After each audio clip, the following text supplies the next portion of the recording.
We went to Xel Ha Park after hitting the two other major Xcaret attractions, Explore and Xcaret Park. It's the cheapest of the three with the list price of $130 compared to $159 for Explore and $174 for Xcaret Park.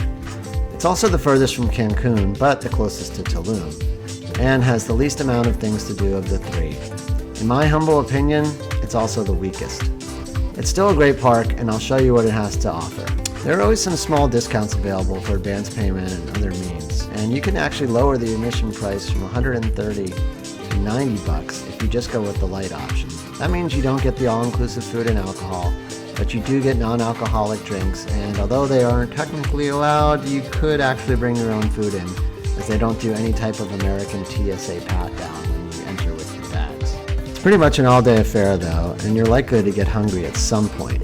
As far as I could see, you couldn't pay for food once inside the park, so like me, you'll probably end up going with an all-inclusive option, which is really worth it if you drink alcohol. You will get a pretty good bang for the buck if you go early around when the park opens at 8:30. So go get breakfast and lunch. You can even get a very early dinner, and you'll get your money's worth. Plus, the drinks are unlimited and include some pretty decent frozen drinks. And no matter what type of admission you have, you'll still get free towels and lockers, which is super helpful. Walking around the park is like other Xcaret parks, just a nice experience with some great scenery. There's definitely a Disney-like quality to everything here, with it being clean, friendly, and relatively well marked. The website and maps make it seem like you get a ton of attractions here, but there are really only 5 or 6 that are actually worth doing, that are sort of active, not just sitting there and looking at stuff. So lots of attractions for just seeing. It includes the bee sanctuary, walking paths, a jungle trail, floating bridge, cave, grotto, gardens, and some swimming spots. Also, there are some attractions that are really just more for kids, like the kids playground and a rope swing. There are just enough attractions to do you can fill up your day with, which are cliff jumping, snorkeling, ziplines over water, the lazy river, and the water slide. The cliff jump was my favorite, but many people will likely not want to do it. Although it's not super high, I understand cliff jumping isn't for everyone. And when you do it, it's not the kind of thing you want to do 20 times. There are actually 2 cliff jumping spots, and I did them twice, and I was pretty satisfied. We also did the seated and hanging zip lines over water, and these were super fun, but they just didn't last super long. Again, you're not likely to do them 20 times, maybe like 5. We did them around 3 times, preferring the standing zip line to the sitting one, as it was a lot more exciting. Still, really enjoyed them, and most people will too. They're a little too extreme for small kids. They're probably best served by just heading over to the kids' playground, which was pretty impressive. There's also an overwater ropes course, which looks sort of boring to us, so we just skipped it.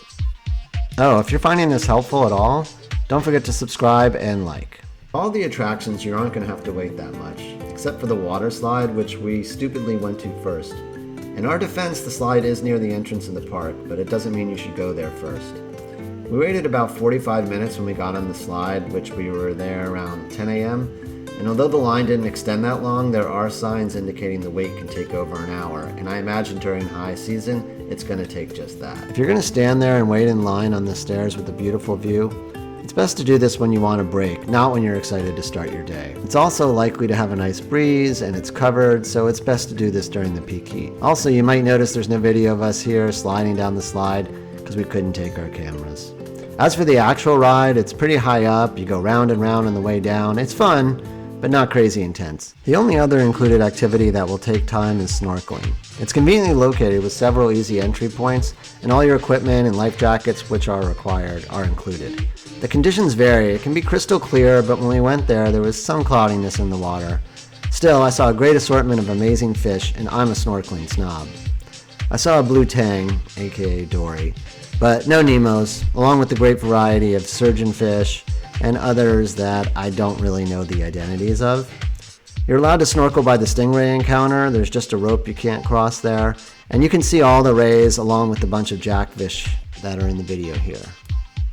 It's a very easy snorkel that isn't that deep, and it's close to shore.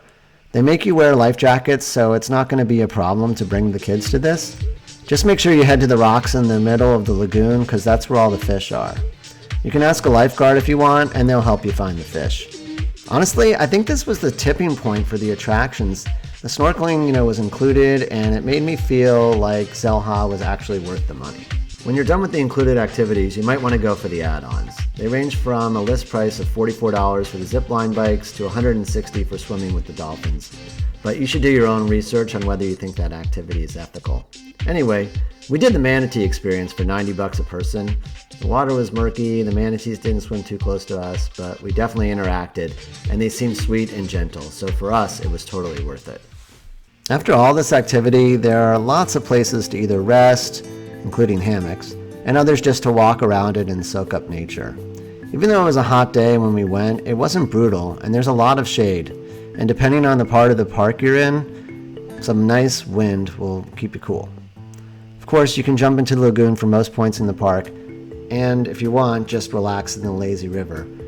There are like 3 restaurants and several more drink stations to stop and refresh yourself in. I feel like the food was not as good as the other Xcaret parks, but still offered an extensive selection of food and drinks that will satisfy kids, including hot dogs and ice cream.